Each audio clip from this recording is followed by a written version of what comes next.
قل يا عبادي الذين أسرفوا على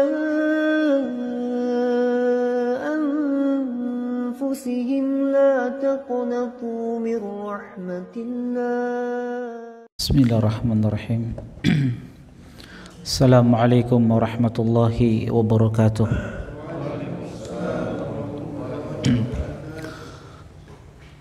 الحمد لله الحمد لله الكريم المنان ذي الفضل والإحسان الذي هدانا للإيمان والصلاة والسلام على نبينا محمد النبي العدنان وعلى آله وصحبه ومن تبعهم بإحسان إلى يوم الدين. يا أيها الذين آمنوا اتقوا الله حق تقاته ولا تموتن إلا وأنتم مسلمون. أما بعد فإن أصدق الحديث كتاب الله وخير هدي هدي محمد صلى الله عليه وسلم وشر الأمور محدثاتها فإن كل محدثة بدعة وكل بدعة ضلالة وكل ضلالة في النار. Ma'asyiral muslimin, jemaah sekalian, ikhwani wa akhwati fillah, hafizani wa hafizakumullah. Alhamdulillah, kembali kita berkumpul di tempat yang penuh berkah, di salah satu rumah dari rumah-rumah Allah Subhanahu wa taala, di masjid yang sama-sama kita cintai, Masjid Khalid bin Walid, melanjutkan kajian rutin kita dari pembahasan kitab Fiqhus Sirah An-Nabawiyah, mendulang hikmah dari perjalanan hidup manusia yang terbaik, Rasulullah sallallahu alaihi wasallam. Dan kita masih pada pembahasan yang keempat berkaitan dengan hijrahnya Nabi sallallahu alaihi wasallam ke kota Madinah. Pada pertemuan sebelumnya, teman-teman sekalian rahimani wa rahimakumullah, telah kita sebutkan bagaimana perjuangan sahabat-sahabat Nabi sallallahu alaihi wasallam di dalam berhijrah, di mana mereka meninggalkan kampung halaman mereka. Mereka meninggalkan orang-orang yang mereka cintai.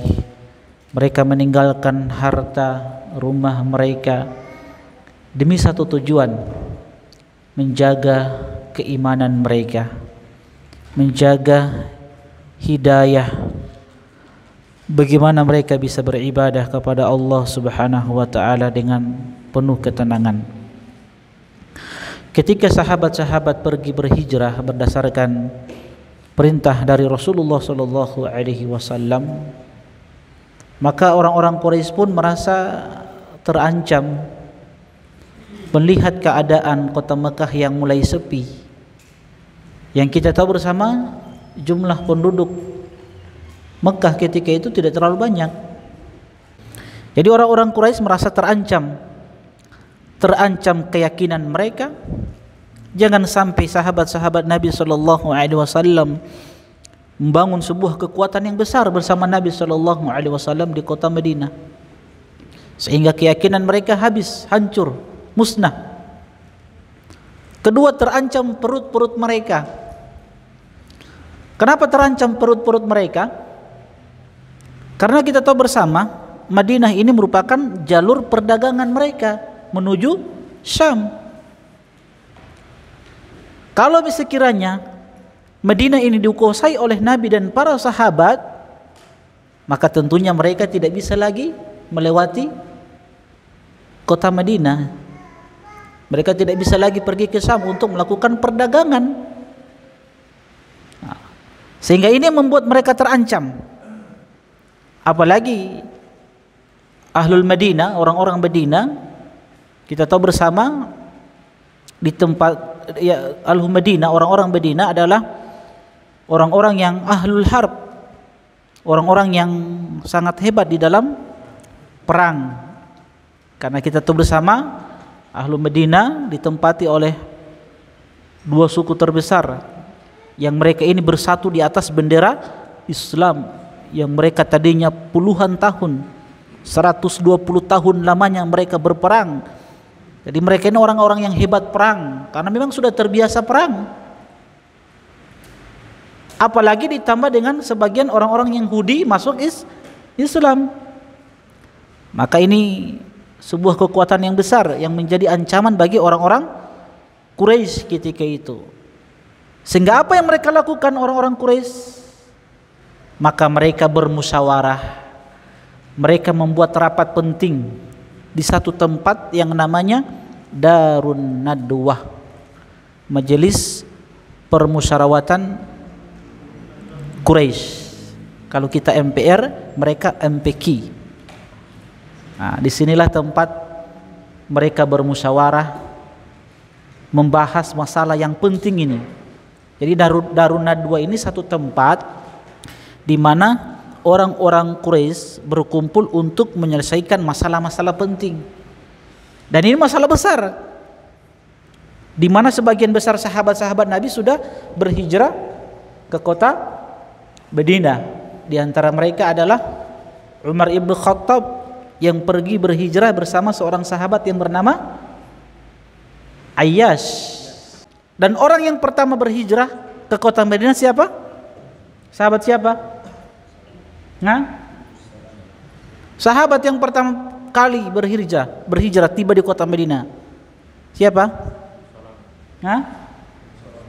Siapa? Ummu Salamah yang pertama? Abu Salamah suaminya. Jadi suaminya yang pertama tiba di kota Madinah. Yang pertama berangkat hijrah ke kota Madinah, Abu Salamah. Kemudian disusul oleh sahabat-sahabat yang lain. Yang tertinggal ketika itu Nabi SAW, Abu Bakar radhiyallahu taala anhu, Ali bin Abi Thalib, dan beberapa sahabat yang lemah, yang sakit, yang tertahan, yang memang tidak bisa pergi ketika itu. Tapi kebanyakan mereka pergi berhijrah meninggalkan karib kerabat mereka. Di antaranya Abu Salamah meninggalkan istri tercinta Ummu Salamah yang telah kita kisahkan pada pertemuan sebelumnya, bagaimana perjuangan Ummu Salamah ingin berhijrah ke kota Nabi SAW bersama sang suami, tapi dihalangi oleh keluarga Ummu Salamah. Tapi akhirnya beliau berhasil pergi berhijrah ke kota Madinah, yang ketika itu ditemani oleh seorang yang bernama Utsman bin Talha bin Abi Talha, yang ketika itu masih dalam keadaan musyrik dan akhirnya masuk Islam, beriman kepada Nabi SAW. Jadi orang-orang Quraisy berkumpul di satu tempat yang namanya apa? Darun Nadwah, untuk membahas perkara penting ini. Di tempat inilah mereka berkumpul, petinggi-petinggi Quraisy. Di antaranya siapa? Abu Jahal. Di Darun Nadwah inilah teman-teman sekalian, mereka membahas bagaimana cara menghentikan dakwah Nabi SAW. Yang kesimpulan dari pertemuan mereka di Darun Nadwah ini diabadikan oleh Allah Subhanahu wa taala di dalam Al-Qur'an, dalam surat Al-Anfal ayat yang ke-30. Antum buka halaman 273 di kitab yang antum miliki, buka halaman 273 dalam surat Al-Anfal ayat yang ke-30. Allah Subhanahu wa taala berfirman, wa id yamkuru bikal ladzina kafaru liyuthbituka au yaqtuluka au yukhrijuka. Dan ingatlah ketika orang-orang kafir Quraisy mereka memikirkan, membuat makar, upaya bagaimana bisa menangkapmu wahai Muhammad sallallahu alaihi wasallam sehingga engkau dipenjarakan, atau apa? Mereka membuat makar agar bagaimana engkau itu dibunuh, atau yang ketiga mereka membuat makar agar bagaimana engkau itu diusir dari tempat kelahiranmu. Jadi ini tiga ide yang mereka hasilkan dari dari pertemuan Darun Nadwah. Tapi dari 3 ini cuma 1 yang diambil. Secara detail pertemuan mereka di Darun Nadwah ini dijelaskan di dalam hadis riwayat, tapi riwayat ini masih dipermasalahkan, riwayat yang lemah, di mana ketika mereka bertemu di tempat ini, di Darun Nadwah ini, berkumpul untuk membahas tentang dakwahnya Rasulullah SAW dan para sahabat yang sudah pergi meninggalkan Mekah menuju Madinah, maka di pertemuan ini datang seorang syekh Najdi, yang syekh ini berasal dari Najd, yang ternyata syekh ini adalah iblis yang menjelma sebagai seorang yang sudah tua hadir di pertemuan itu. Karena ini pertemuan penting ini, iblis tidak mau ketinggalan, dia harus hadir, kasih ide. Maka hadir orang ini di Darun Nadwah, berkumpul bersama petinggi-petinggi Quraisy. Maka sebagian dari mereka memberikan ide, bagaimana kalau Muhammad kita kita tangkap dan kita penjarakan. Lantas syekh ini, iblis ini mengatakan, ini usulan yang kurang bagus, kurang tepat. Karena kalau kita tangkap Muhammad dan kita penjarakan, dia masih bisa berdakwah. Dan dakwanya masih bisa diterima oleh orang-orang Quraisy. Maka pendapat ini ditolak. Pendapat ini kurang bagus. Ada yang mengusulkan bagaimana kalau kita usir saja dia, kita asingkan di sebuah tempat.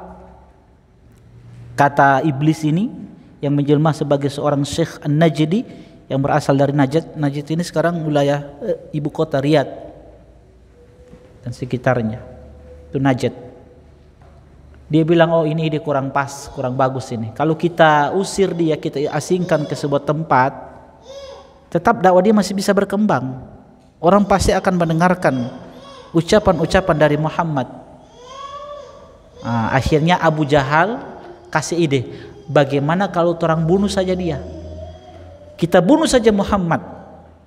Maka iblis ini mengatakan, oh ini ide cemerlang, bagus ini. So pas ini ide, cocok sekali. Tapi bagaimana caranya kita membunuh Muhammad? Sedangkan Muhammad ini kan dari kabilah yang besar, Bani Abdul Manaf, Bani Hashim, Bani Abdul Muttalib, keluarga besar dia ini, Muhammad SAW. Kalau kita bunuh dia, nanti kabilahnya kan menuntut, akan balas dendam. Kata Abu Jahal, kita punya cara untuk membunuh Muhammad. Kita kumpulkan pemuda-pemuda yang terbaik dari setiap suku, setiap kabilah yang hebat. Kemudian pemuda-pemuda ini membunuh Muhammad sekaligus bersamaan mereka membunuh Muhammad. Jadi kalau ada 15 kabilah, jadi ada 15 pemuda. Dari setiap suku, setiap kabilah ada utusan seorang pemuda yang hebat. Jadi 15 pemuda inilah yang akan membunuh Muhammad secara bersamaan. Jadi keluarganya siapa Muhammad tidak bisa menuntut.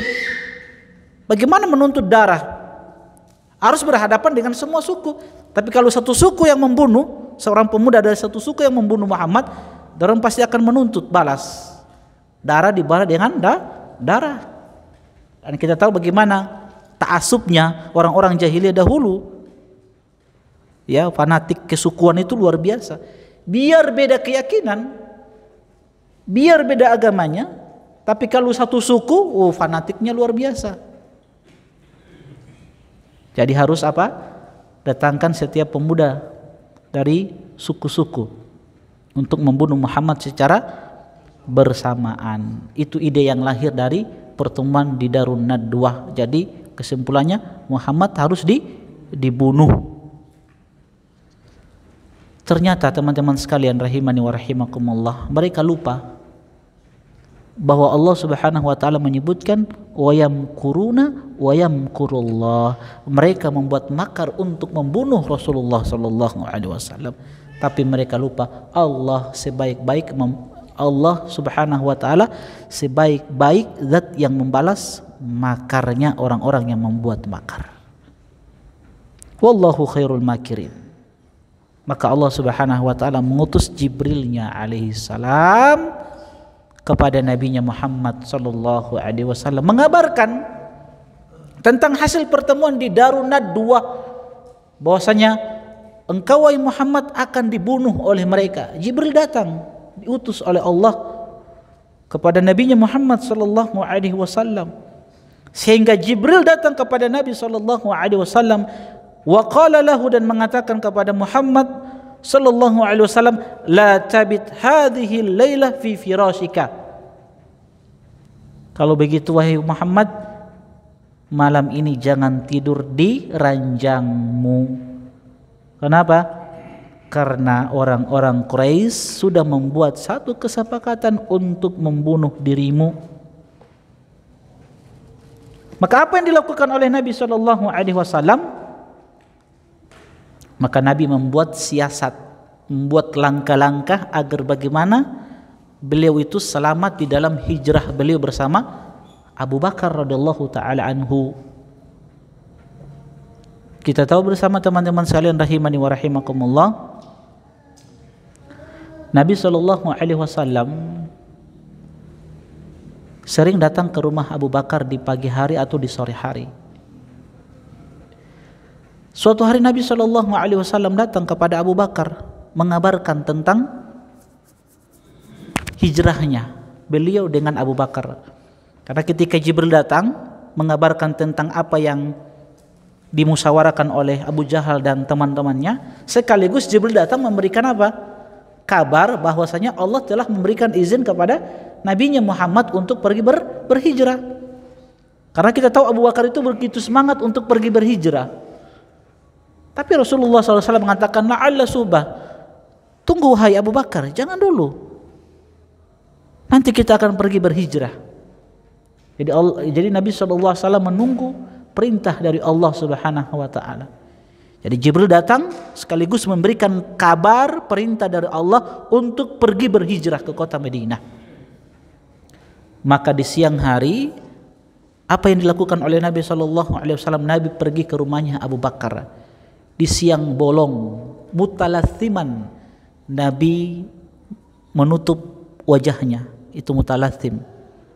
Mutalathim itu rajulun mutalathim, itu seseorang yang menggunakan apa namanya?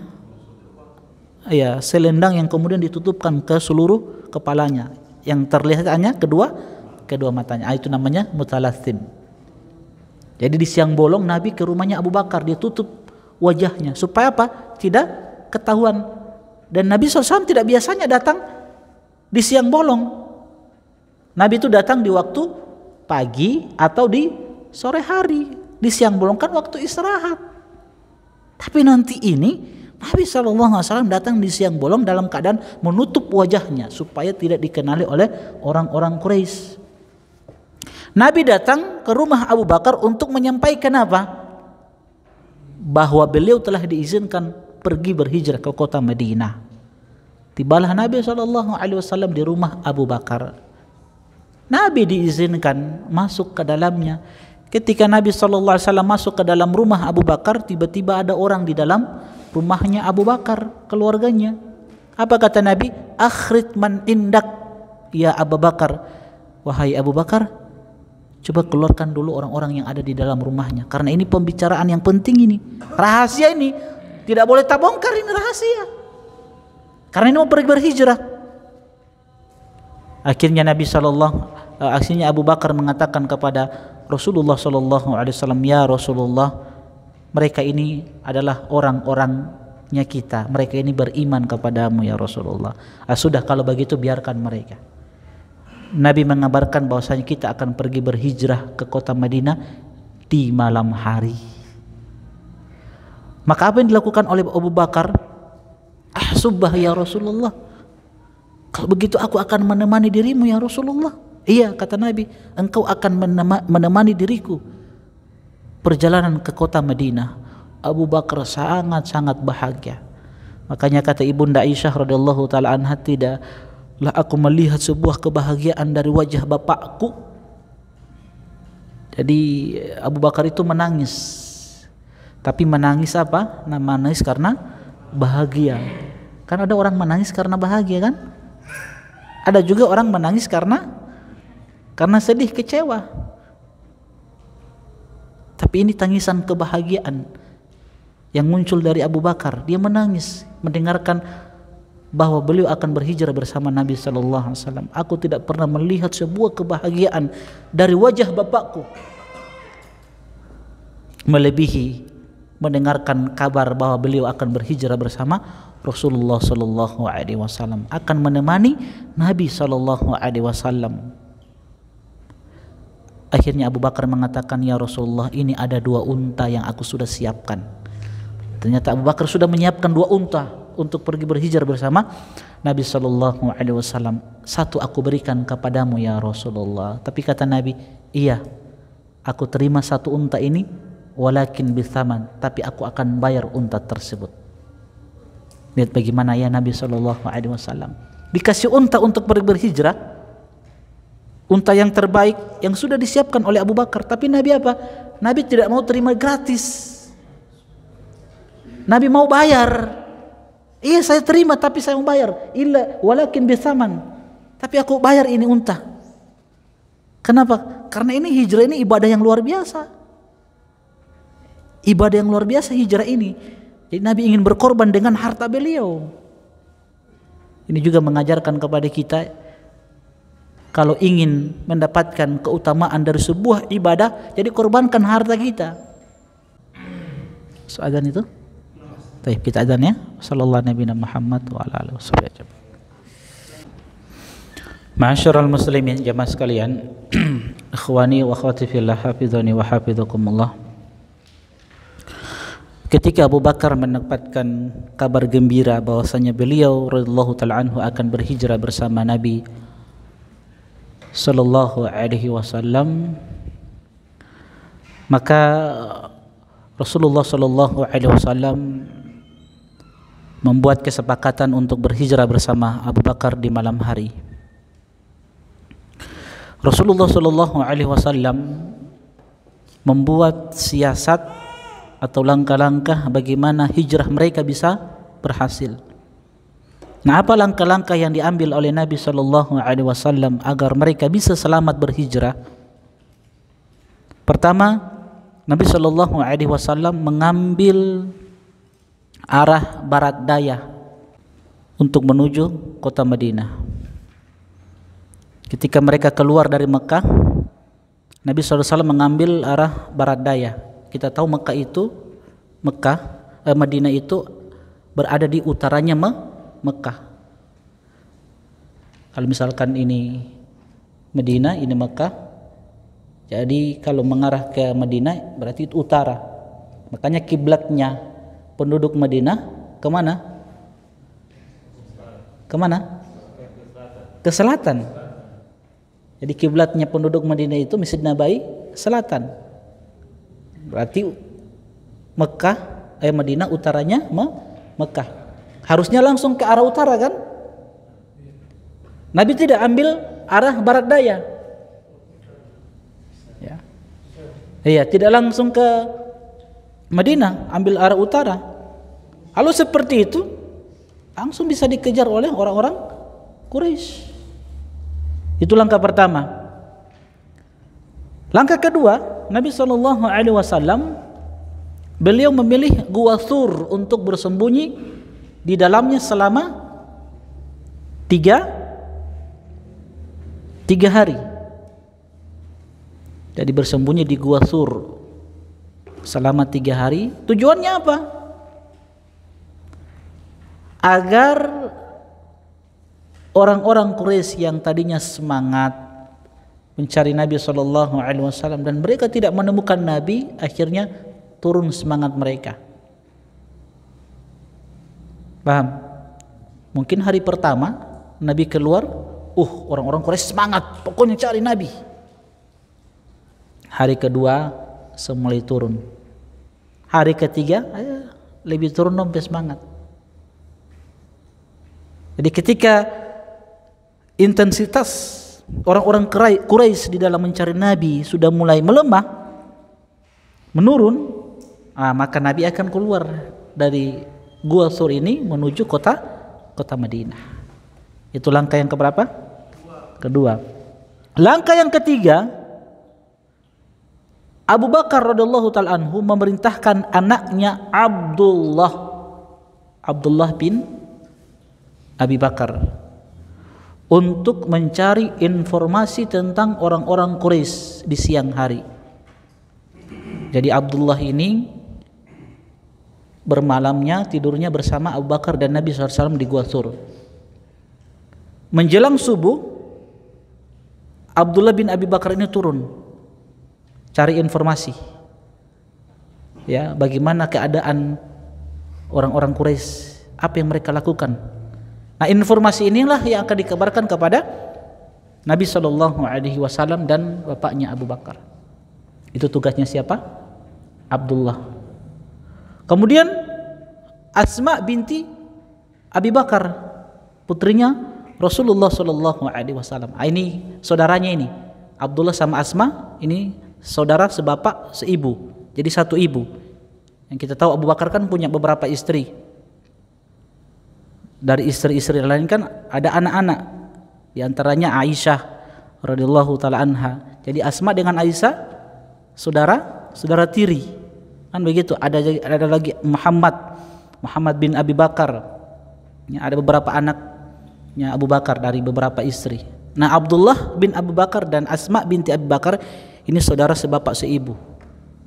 Beda dengan Aisyah. Aisyah itu lain mama. Paham ya? Nah, Asma binti Abi Bakar tugasnya apa? Dialah yang akan menyiapkan makanan dan minuman untuk Rasulullah SAW dan bapaknya Abu Bakar. Ketika beliau menyiapkan makanan, minuman, maka beliau gunakan tali ikat pinggangnya. Biasakan orang-orang atau wanita-wanita di masa Nabi SAW, kalau mereka ingin bekerja, ya, biasa mereka itu ikat pinggang mereka dengan apa? Satu ikatan kain. Supaya apa? Supaya bekerjanya itu aman. Pokoknya diikatlah rok mereka. Nah, ikatan yang merupakan ikat tali pinggangnya Asma ini dikeluarkan untuk mengikat apa? Bekalnya Nabi SAW. Ternyata tidak cukup, cuma satu. Cuman khusus untuk makanan, minuman. Maka bapaknya Abu Bakar memberikan saran kalau bisa yang tali ikatan ini dibagi dua. Nah, dari situlah Asma binti Abi Bakar digelari dengan Dzatun Nitaqaini, pemilik dua ikat pinggang. Pemilik dua tali ikat pinggang. Nah, itu gelar Asma binti Abi Bakar. Kalau kita melihat sesuatu yang sepele, ya, cuma bagi dua tali itu, baru ikat untuk satu makanan dan satunya minuman, hal yang sepele, tapi ini luar biasa. Artinya dengan perjuangan Asma binti Abi Bakar dalam menyiapkan bekal untuk Nabi SAW, akhirnya kita bisa hadir di majelis ilmu ini, mendengarkan kajian Islam sampai ke kita. Kalau Nabi tidak berhijrah ke kota Madinah dan dihalangi oleh orang-orang Quraisy, berhasil ditangkap dan dibunuh, orang tidak berkumpul di tempat ini belajar Islam, kan begitu? Betul tidak? Iya, jadi perjuangan Asma binti Abi Bakar ini luar biasa, karena ini hijrah. Apakah Islam nanti berkembang atau Islam hancur? Maka beliau digelar dengan Dzatun Nitaqaini, Asma binti Abi Bakar. Nah, Asma ini kan punya suami namanya siapa? Zubair bin Awam, salah seorang sahabat yang dikatakan oleh Nabi masuk surga. Kan ada 10, Abu Bakar, Umar, Uthman, Ali. Yang kelima Abdurrahman bin Auf. Keenam Tolha bin Ubaidillah. Ketujuh Zubair bin Awam. Kedelapan Bilal tidak. Yang 10 yang dijamin masuk surga, yang langsung ditunjuk oleh Nabi. Siapa? Said bin Zaid. Dan 10 Sa'ad bin Abi Waqqas. 10 ini. Zubair termasuk. Suaminya siapa? Asma binti Abi Bakar. Dari pernikahan mereka Asma dengan Zubair bin Awam, lahirlah seorang putra, anak pertama dari kaum muslimin yang mereka berhijrah ke kota Madinah. Jadi anak pertama dari kaum muslimin yang berhijrah ke kota Madinah. Siapa? Abdullah bin Zubair. Ini juga sahabat Nabi sallallahu alaihi wasallam. Jadi Abdullah ini lahir ketika di Madinah.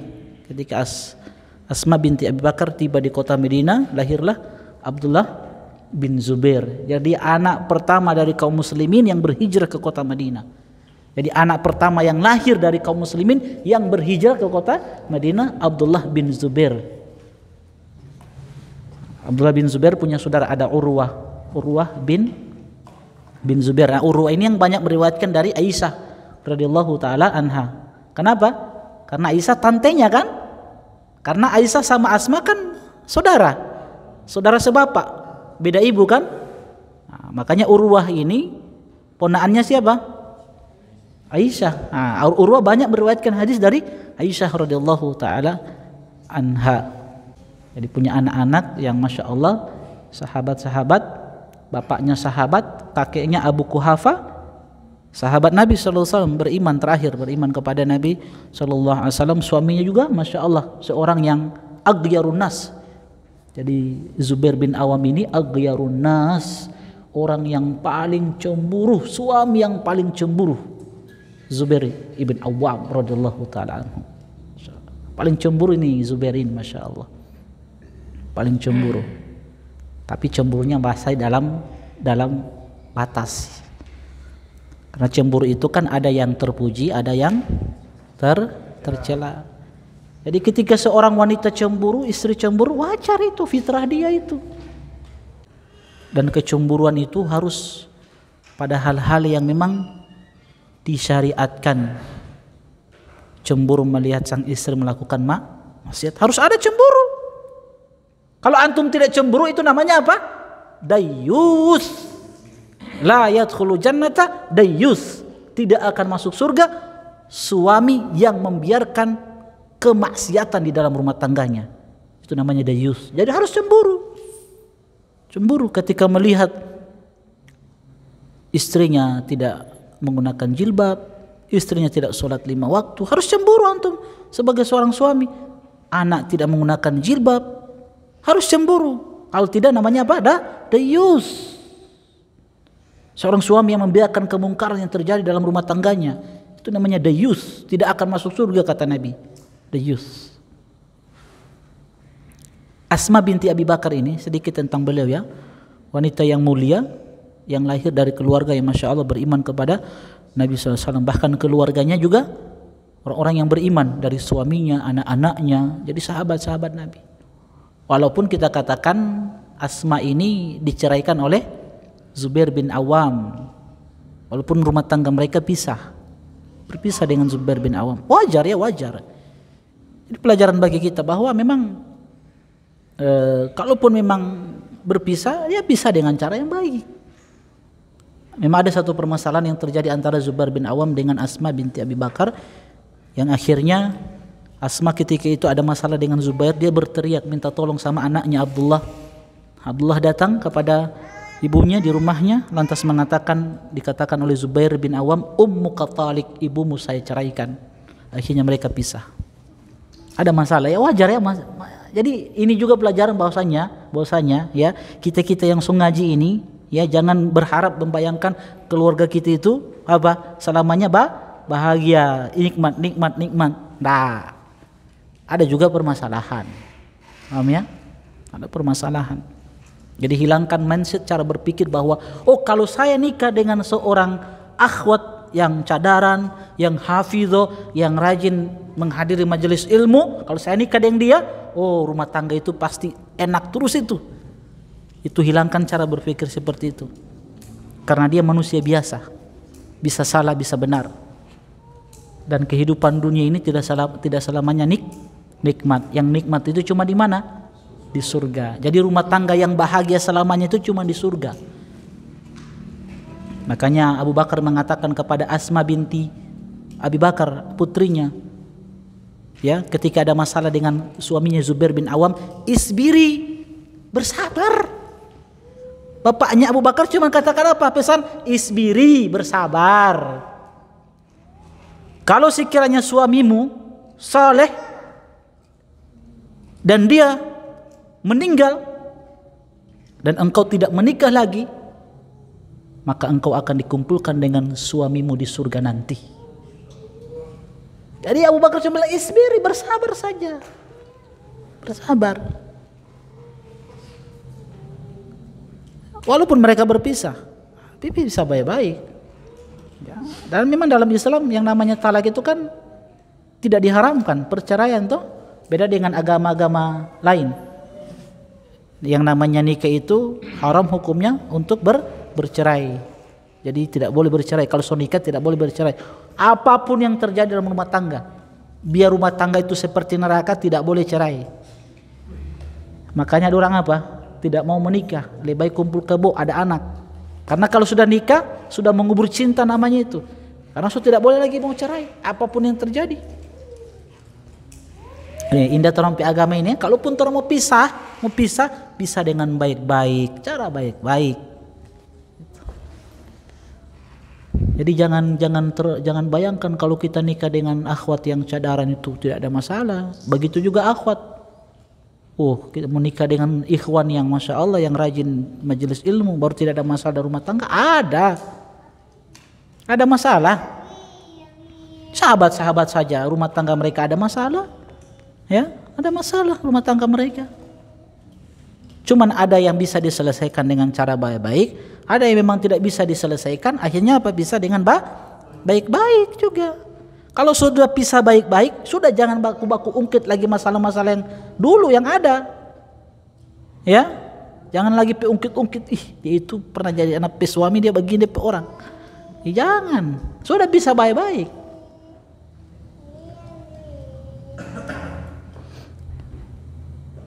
Teman-teman sekalian rahimani wa rahimakumullah. Jadi itu siasat yang keberapa? Langkah yang keberapa? Keempat ya. Jadi Asma binti Abi Bakar tugasnya apa? Menyiapkan makanan, minuman, bekal untuk Rasulullah Shallallahu Alaihi Wasallam dan bapaknya. Langkah yang kelima, Abu Bakar radhiyallahu taala anhu memerintahkan budaknya yang bernama Amir bin Ruhaifah untuk mengembala kambing di siang hari. Ya, tujuannya untuk menghilangkan jejak-jejak langkah dari Abdullah. Dan di sore hari mereka Amir ini yang merupakan budaknya Abu Bakar, dialah yang akan membawa susu kambing yang diberikan kepada Rasulullah Shallallahu Alaihi Wasallam. Itu dilakukan selama 3 hari. Langkah berikutnya yang keberapa? Ke berapa? Ke-6. Ali bin Abi Thalib Nabi tugaskan untuk apa? Tidur di ranjang Rasulullah Sallallahu Alaihi Wasallam dengan menggunakan selimutnya Nabi Sallallahu Alaihi Wasallam.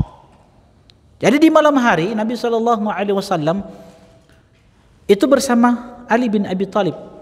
Nabi memberikan tugas khusus untuk Ali bin Abi Thalib. Ada 3 tugas yang diberikan oleh Nabi SAW kepada Ali bin Abi Thalib. Tugas pertama apa? Ali bin Abi Thalib menggantikan Nabi di atas ranjangnya Rasulullah SAW. Dan ini perkara berat. Tugas kedua, Nabi SAW perintahkan Ali untuk membagikan barang-barang titipan yang dititipkan oleh orang-orang Quraisy kepada Rasulullah SAW. Itu diperkirakan barang-barang tersebut harus dibagikan selama 3 hari lamanya. Berarti menunjukkan barang-barang titipannya orang-orang Quraisy bukan sedikit, banyak. 3 hari harus habiskan barang titipan itu dibagi-bagikan oleh Ali bin Abi Thalib. Nah, ini juga menunjukkan bahwasanya mulianya akhlak Nabi sallallahu alaihi wasallam, amanah. Di sisi lain mereka mengatakan Nabi adalah kadzab, pendusta, namun di sisi lain orang datang di siang hari kepada Nabi, menitipkan barang kepada Nabi sallallahu alaihi wasallam. Ya.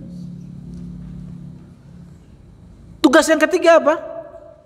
Tugas Ali yang diperintahkan oleh Nabi sallallahu alaihi wasallam adalah menghancurkan patung atau berhala yang terbesar punyanya orang Quraisy yang berada di atas Ka'bah. Dan itu dilakukan oleh beliau dengan Nabi sallallahu alaihi wasallam di malam hari. Sebelum Nabi berangkat ya. Sebelum Nabi berangkat ke Madinah, jadi di malam hari itu beliau Ali bin Abi Thalib keluar bersama Rasulullah sallallahu alaihi wasallam ke Ka'bah. Nabi sallallahu alaihi wasallam mengatakan kepada Ali bin Abi Thalib, "Ijlis." Apa ijlis? Duduk, jongkok kamu wahai Ali. Nabi ingin naik di atas kedua pundaknya Ali bin Abi Thalib. Ketika Nabi naik di atas kedua pundaknya Ali bin Abi Thalib, Nabi mengatakan, "Unhud." Bangkit kamu, berdiri. Jadi Nabi mau naik ke atas Ka'bah ini. Ternyata Ali itu sulit untuk bangkit berdiri karena kuatnya Nabi sallallahu alaihi wasallam. Karena Nabi melihat keadaannya Ali tidak bisa bangkit, Nabi yang turun gantian. Bayangkan. Ali yang disuruh naik, "Is'ad ya Ali, ala mankibayya." Wahai Ali, sudah, antum saja yang naik di atas pundakku. Lihat bagaimana Nabi ya, luar biasa. Kalau antum bagaimana itu? So lihat taman kasihan setengah mati, paksa naik, pokoknya berdiri. Lihat Nabi ya, akhlak Nabi luar biasa sallallahu alaihi wasallam ya. Belum pemimpin, bayangkan. Disuruh gantian sudah. Ya Ali, is'at ya Ali ala mankibayya. Sudah, kamu saja yang naik di atas kedua pundakku. Akhirnya Ali yang naik ke atas Ka'bah, dan ternyata ada berhala yang paling besar yang terbuat dari kuningan yang terikat dengan rantai-rantai. Lantas Ali menghancurkan patung tersebut. Setelah itu mereka kembali ke rumahnya Rasulullah sallallahu alaihi wasallam. Nabi mau keluar rumah, mau menuju siapa? Abu Bakar, ke rumahnya Abu Bakar, siap untuk berangkat ke Madinah. Qadarullah, ketika Nabi SAW ingin keluar, ternyata rumahnya Nabi sudah dikepung oleh siapa? Oleh pemuda-pemuda Quraisy yang dari setiap suku mengutuskan satu orang pemuda. Kalau ada 15 suku berarti 15 pemuda. Jadi rumah Nabi sudah dikepung dari semua sisi, so tidak bisa keluar Nabi SAW. Apalagi ketika itu dihadiri oleh siapa? Abu Jahal. Abu Jahal hadir ketika itu, ingin melihat peristiwa tersebut. Itu pun Abu Jahal sedang memberikan motivasi kepada anak-anak muda sambil mengejek Nabi SAW di dalam rumah. Apa kata Abu Jahal? "Inna Muhammadan yaz'umu annakum in tabitumuhu ala amrihi kuntum mulukal arab wal ajam." Kata Abu Jahal, sesungguhnya Muhammad itu mengira annakum in tabi'tumuhu ala amri, kalau kalian wahai pemuda-pemuda Quraisy mengikuti dia Muhammad, kalian itu akan menjadi raja-raja Arab. Sambil mengejek Rasulullah sallallahu alaihi wasallam. Akhirnya Nabi tahu bahwa mereka ini telah mengepung rumahnya Rasulullah sallallahu alaihi wasallam. Akhirnya Nabi suruh tidur di situ siapa? Ali bin Abi Thalib. Nabi keluar dengan membacakan firman Allah Subhanahu wa taala dalam surat Yasin di halaman 273. Yasin wal Qur'anil Hakim sampai pada ayat waja'alna min baini aydihim sadda wa min khalfihim sadda fa aghshaynahum fahum la yubsirun. Kata Allah Subhanahu wa taala, maka kami tutup pandangan mereka di depan di belakang mereka, fa'akshaynahum fahum la yubsirun. Kami tutup mata mereka sehingga mereka tidak melihat Rasulullah sallallahu alaihi wasallam. Jadi Nabi keluar tanpa mereka sadari. Dan itu di malam hari ya. Di malam hari. Pertanyaannya, kenapa mereka tidak langsung terobos, langsung masuk ke rumahnya Nabi sallallahu alaihi wasallam? Kenapa harus tunggu pagi hari? Padahal mereka tahu Nabi ada di dalam rumah. Tapi mereka tidak langsung masuk. Tidak langsung menerobos rumah Nabi, dorang tunggu pagi hari baru masuk menyerang Rasulullah sallallahu alaihi wasallam. Pertanyaannya kenapa? Nabi sudah keluar, dikabarkan kepada mereka bahwa Nabi sudah tidak ada di rumah. Dorang bilang tidak, itu dia ada tidur. Tapi dorang menunggu dengan keyakinan, sudah nanti tunggu pagi hari baru dorang serang dia. Kenapa harus pagi hari? Kenapa tidak langsung malam itu? Ternyata di dalam rumah Nabi itu ada seorang wanita. Dan kebiasaan orang Arab, mereka tidak mau menyerang satu rumah yang di dalamnya ada seorang wanita. Kenapa? Jangan sampai ketika mereka masuk, wanita masih dalam keadaan terbuka auratnya, mereka lihat. Dan itu aib bagi orang-orang jahiliyah dahulu. Artinya mereka memang menghormati wanita. Jangan dulu, nanti pagi hari baru orang masuk. Akhirnya Nabi SAW keluar ke rumahnya siapa? Abu Bakar keluar meninggalkan Mekah. Ketika Nabi keluar meninggalkan Mekah, Nabi SAW masih mengatakan sebagai bentuk kecintaan beliau SAW terhadap Mekah yang merupakan tempat kelahiran beliau SAW. Beliau mengatakan, ini sudah mau keluar Mekah, ini mau tinggalkan Mekah. Jadi melihat Mekah yang terakhir kalinya. Apa yang dikatakan oleh Rasulullah SAW? Wallahi, demi Allah, innaki la khairu ardillah. Sesungguhnya engkau wahai Mekah adalah bumi Allah yang paling terbaik. Wa ahabbu ardillah ilallah. Engkau wahai Mekah adalah tempat bumi yang paling dicintai oleh Allah Subhanahu wa taala. Walaula inni ukhrijtu minki ma kharastu. Kalau sekiranya aku tidak diusir, maka sungguh aku tidak akan pergi meninggalkan engkau wahai Mekah.